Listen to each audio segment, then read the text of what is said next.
I feel like the talent and the depth just isn't like what it used to be. I just noticed, like, I mean, obviously a lot of girls don't work as hard. The girls just don't have the work ethic, like, and it's hard too because of safe sport. Was called out by this person, MyKayla Skinner. Now, Skinner would be passed over for the 2016 Rio Games. She would not make the Tokyo team either, instead going as a specialist on vault. She won silver. You do have to be, I feel like, a little aggressive and a little intense, because I feel like, you know, Russia's not going to be there, so they don't have to have the stress of Russia. And then what other teams really are there? I mean, there's a lot of teams that have gotten better and have gotten stronger, but I feel like no matter what, as long as we do a decent job, we'll be fine. Even just some of the other girls that fell twice and still ending up in second place in the all-around is just kind of crazy to me. Is it Hazley or Hesley? Hesley. Okay. So after Simone Biles, Jordan Childs, Jade Carey, Suni Lee, and Hesley Rivera posed this photo after bagging Team Gold, Biles wrote the following caption on Instagram: "Lack of talent, lazy Olympic champions." Her Team USA teammates would enter the chat. "Put a finger down if Simone Biles just ended you," wrote Lee. "And that's on period," added Childs. Biles would then break the news that Skinner would block her on social media, with Childs providing the evidence. They do have a history, Simone Biles and MyKayla Skinner.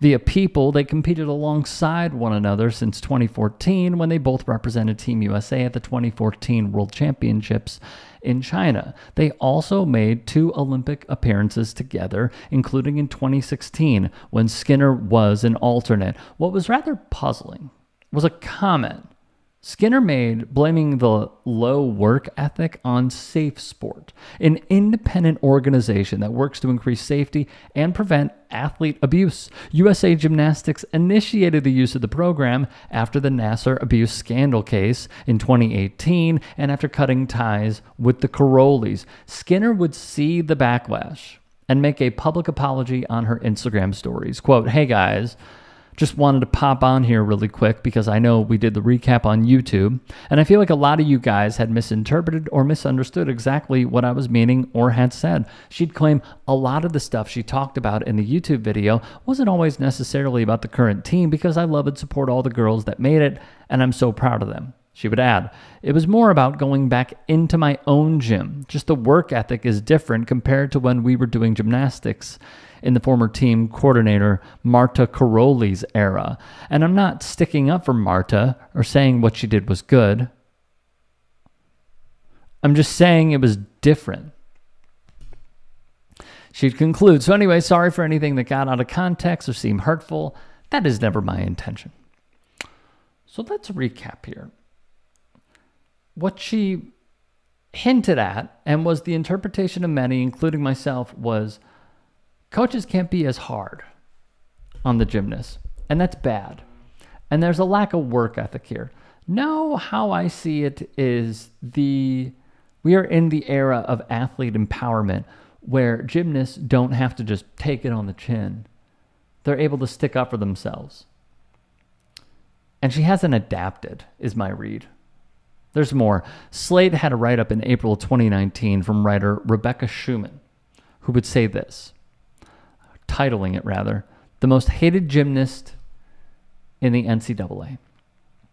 At one point, she went after the judges, verbally, of course, because God forbid she went after them physically. Who knows what would have happened? Because she got a 9.925 after a floor routine during a meet when UCLA's Caitlin Ohashi got an identical number with a different routine. In this sport, that is obviously going to lead to something. It led to backlash for her. There was more. Then there was the scandalette of 2018 when an improvised salute to teammates and her floor choreography was immediately interpreted as finger guns at a rival squad. Or even at the time of this, when it was published in 2019, she tweeted, "So far this season, I've stuck 5 Yurchenko double fulls without both judges just giving me a 10. Stay tuned for our meet against UCLA and see if we can make it 6. So she's already taking an unnecessary shot at the judges. Lastly, Skinner first gained international fame as an elite gymnast in 2016 when she had a spectacular showing at the Olympic trials, but ended up going to Rio as an alternate thanks to some behind-the-scenes calculation. In her grief and being a prolific social media teen, Skinner retweeted some unsavory responses to her slight, including a doctored photo that showed her face on the body of two-time gold medalist Gabby Douglas and included a racist series of emojis. Skinner would later apologize and seem genuinely contrite, if inarticulate, in that contrition. So what I would say is this, because I know that there are going to be some commenters who are watching this saying, oh, Simone is trying to cancel MyKayla Skinner, or we're trying to cancel MyKayla Skinner. Let's just quickly unpack that. If someone makes a comment and then they show themselves for who they are, and they show their ass in the process, and she blames work ethic, lack of talent, what have you, and then that team goes and wins gold, you're going to see some form of criticism because you look really stupid for saying something like that. The second part is, everyone is entitled to their opinion. She expressed an opinion. Her opinion was wrong twice over on Safe Sport and the team. Third, for those saying that, oh, they're just trying to cancel her, what exactly is canceling these days? Because I don't think it exists. I think there are people who have heard the congressional hearings of the Jim Jordans of the world and the Donald Trumps of the world when he's at a conference talking about cancel culture. First off, shocking that Congress would waste their time on cancel culture. But the second part is cancel just in place of critique, of recapping how wrong something was? No one is saying MyKayla Skinner doesn't deserve to have a career. No one is saying that she should lose her job if she has one. It is about owning up to a mistake, having a very wrong read, revisiting the comments that she posted just prior to the Olympics, to my understanding, and ripping the team. And let me ask you a hypothetical. Let's say they didn't medal. Let's say they got bronze. What would be her reaction then? I sincerely doubt it would be an Instagram stories-filled apology. I actually think she would be, in a way, vindicated by many, because this team was eyeing gold. And then they did it.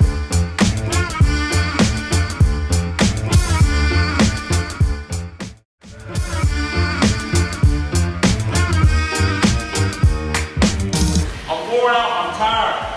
But here it is. Whenever I think about being wore out, being tired, you know, somebody can get this on their phone and probably end up on Facebook, but I ain't no little weak gymnast that quits when you go and get stuck. My generation is cut from a different cloth. Now, I don't quit when the going gets tough. Been plenty of times when I've been in the car, tired, dog tired. When I turn around to go back home. You see, I'm not doing this for myself. I'm not like somebody out there flipping around on TV on some monkey bars out there trying to get a gold medal for myself. Mark Robinson, a 55-year-old member of MAGA with plenty of baggage, spoke brazenly of the greatest gymnast ever. I've just never felt like this going into a competition before, and I tried to go out here and have fun, and warm up in the back went a little bit better, but then once I came out here, I was like, no, mental is not there. I didn't want to do something silly out there and get injured, so I thought it was best if these girls took over and did the rest of the job, which they absolutely did. That being Simone Biles, trashing her decision to not risk injury after suffering the twisties at the Beijing Games. Biles, though, is not alone. I think simply I felt like it was the right thing to do. What was said about them and the way that it was said about them, and not talking about the issues that they wanted to talk about, that felt wrong to me. In much the same way that I came to the decision about kneeling, I came to the decision about coming out. It wasn't really a question of, is this the right thing to do? Should I do this? It very quickly became Why am I not? On United States women's national team star Megan Rapinoe. I'm saying this now, and I've been saying it, and I don't care who likes it. Those issues have no place in a school.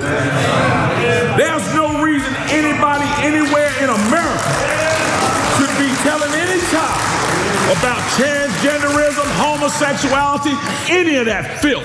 And yes, I called it filth. And if you don't like it that I called it filth, come see me and I'll explain it to you. Robinson, running to be governor of North Carolina, not only despises her for simply being a member of the LGBTQ+ community, he devoted plenty of posts to her on Facebook. In 2019, he would write, "I hate to give this foul-mouthed, anti-American space on my page, but I saw the quote and could not help myself." In another, he wrote that she is an unpatriotic nitwit, a moron, claimed she spit on the flag, and labeled her arrogant. He also intentionally put lady in quotes, along with president, when referring to Barack Obama. Of course, it is no shock that he would despise Brittany Griner as well. And here's the thing, whether you're talking about Adolf Hitler, whether you're talking about Chairman Mao, whether you're talking about Stalin, whether you're talking about Pol Pot, whether you're talking about Castro in Cuba, or whether you're talking about a dozen other despots all around the globe, it is time for us to get back and start reading some of those quotes. It's time for us to start teaching our children some of those quotes. It's time for us to start teaching our children about the dirty, despicable, awful things that those communist and socialist despots did in our history. An interesting choice of words here from the lieutenant governor. In 2014, Robinson quoted the Big H in a Facebook post. Somehow, some way, it remains up to this day. Then in 2019, he took to Facebook yet again to air out his thoughts, mainly on minimizing the Holocaust. This would be a pattern of his. It is quite shocking that these remain public and up on his page to this day. Thus, he would use the very same platform to attack Griner, calling her a leftist stooge, stating he had zero empathy for the WNBA star, noting she deserves to be imprisoned. You know, there's a time when we used to meet evil on the battlefield, and guess what we did to it? We killed it. We didn't quibble about it. We didn't argue about it. We didn't fight about it. We killed it. When the Japanese bombed Pearl Harbor, what did we do? We flew to Japan. And we killed the Japanese Army and Navy. We didn't even quibble about it. I didn't start this fight. You did. Some liberal somewhere is going to say that sounds awful. Too bad. Get mad at me if you want to. Some folks need killing. It's time for somebody to say it. It's not a matter of vengeance. It's not a matter of being mean or spiteful. It's a matter of necessity. We have wicked people doing wicked things, torturing and murdering and raping. It's time to call out those guys in green and go have them handle it. Or those boys in blue and have them go handle it. We need to start handling our business again. The further away we get from the concept of 1776 and why we declared our independence and how we declared our independence, the further we start sliding into making 1776 a distant memory. Aside from these insane comments, gold medal skier Lindsey Vonn was another target of Robinson's. He'd resort to another post on his favorite social medium, Facebook, to angrily type that Vonn is a dummy and invoke that she should stay in her lane. Hey, I appreciate you watching. Now, if you can, please do become a channel member by going to youtube.com/TYTsports and clicking the join button. If that's too much for you, you can just go to tyt.com/join to become a member. It helps all of us out here at the Young Turks and keeps our network afloat. In addition, you can follow me on my socials on Twitter, Instagram, and TikTok. Appreciate the love. Have a great day.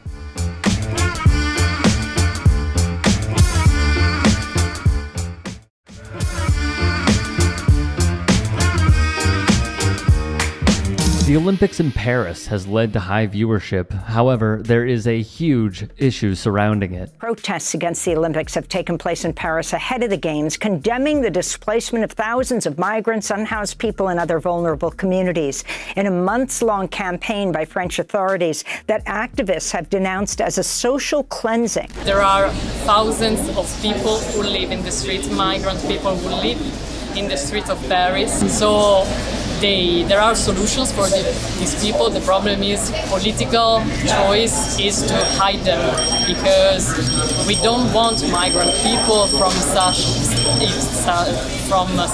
social status. We don't want people who are in an irregular position, but this is just a political choice. Just yesterday, another group of hundreds of mostly African migrants sleeping on the streets of Paris were rounded up by armed police, forced onto buses driven out of Paris. Buses arrived to take away the homeless after a 3-day standoff with municipal officials. The French capital is trying to clean up for the Olympics. One by one, the migrants grudgingly boarded the buses under the watchful eyes of the armed police.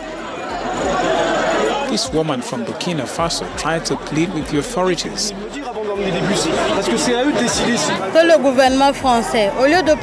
The French government, instead of thinking about those who are coming here, they should think about us. We have children who are French, who, by birth, are not from another country.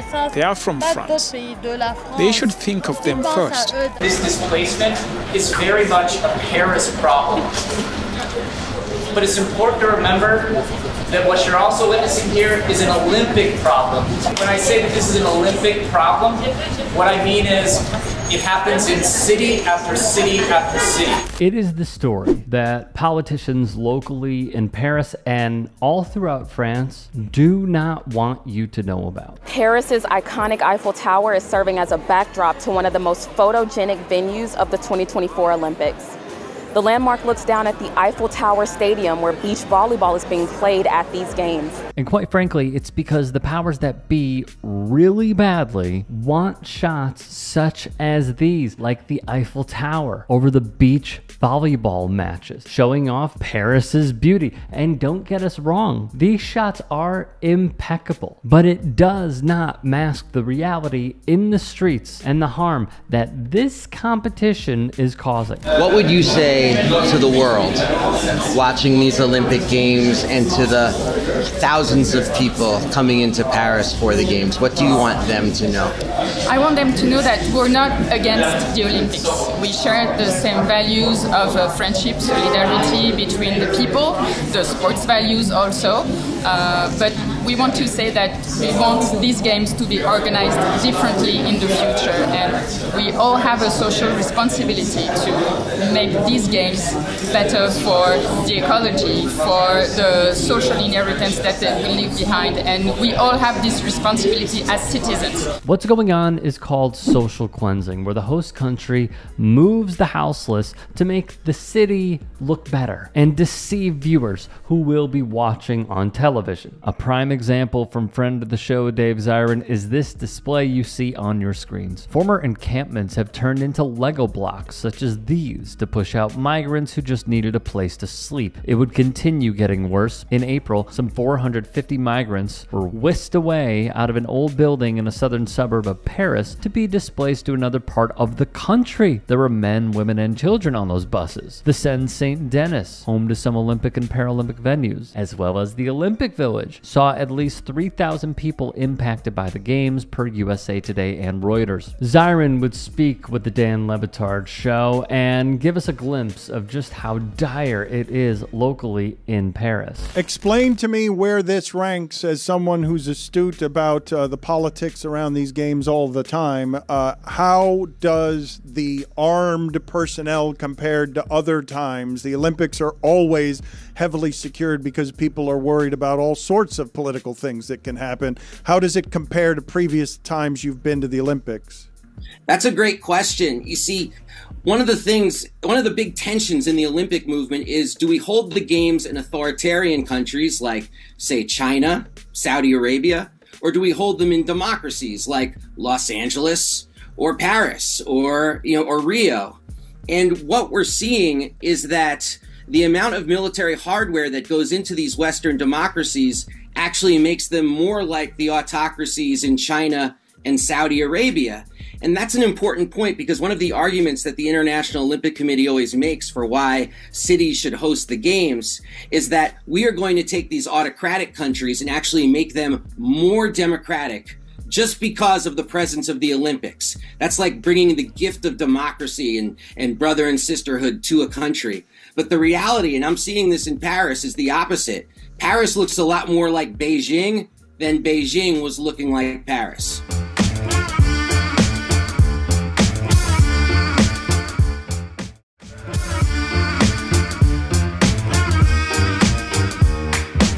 Paul Alausi, a representative from the medical charity Doctors of the World, would go on to say, quote, "There are spaces in shelters near Paris, but clearly they want to move them away from the capital, especially before the Olympic Games." Roxanne Pichilou, who heads a nonprofit helping hundreds of youngsters, would tell USA Today, quote, "They're kicking everybody out of the squats no matter where they are, and even if they don't want to build something there for the Olympics," close quote. For the Games, this is nothing new. In the years leading up to LA hosting them in 1984, authorities cracked down, enforcing laws that made it a crime to be homeless, rather than finding permanent solutions to the crisis. The beautification campaign explicitly targeted the homeless. Residents in and around Skid Row were driven out of view as visitors flooded into LA. The Geneva-based Center on Housing Rights and Evictions noted when Seoul, South Korea hosted the Games in the year 1988,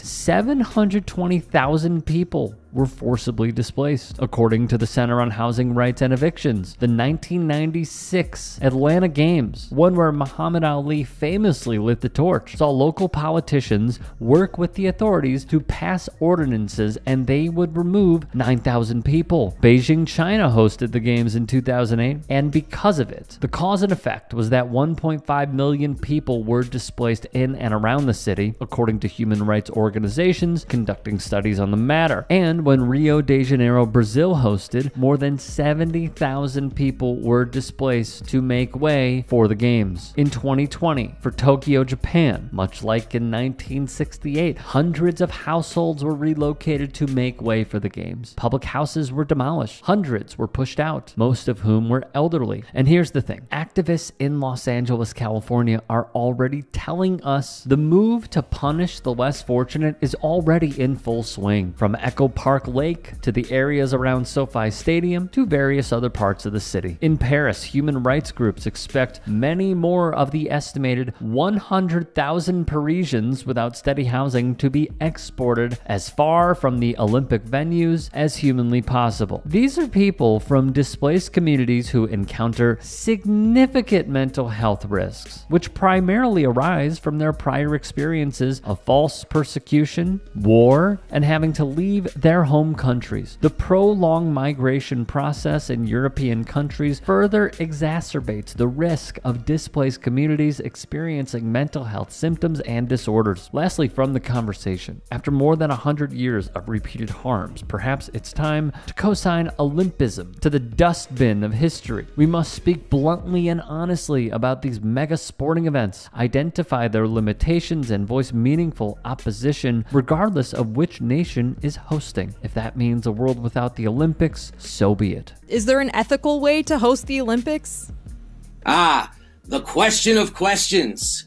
There it is. There are people who write whole books about how to do this. There are a lot of different theories about how to do this without debt, displacement, and the hyper-militarization of public space. There are ideas about maybe it should be like the Super Bowl and there are only 4 locations for the Olympics and you rotate through them. That's one idea.